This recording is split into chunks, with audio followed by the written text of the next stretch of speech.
You ask Tiger to calculate. This deals with finding the midpoint between 2 points.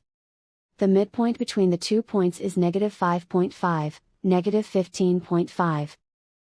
Let's solve it step by step. Plot the 2 points and calculate the midpoint using the formula. The coordinates of point 1 are, x1 equals -26, y1 equals 56. The coordinates of point 2 are, x2 equals 15, y2 equals -87. PM represents the midpoint of the 2 points.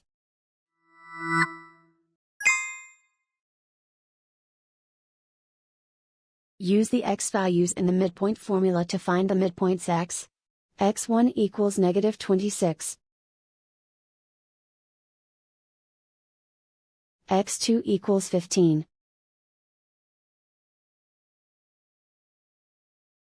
Simplify the arithmetic.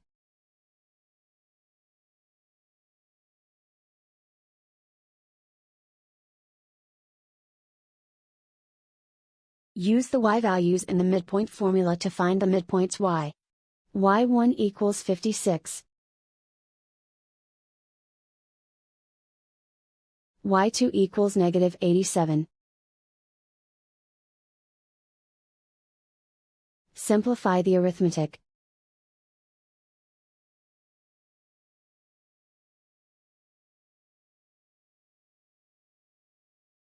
And so, the midpoint is, -5.5, -15.5.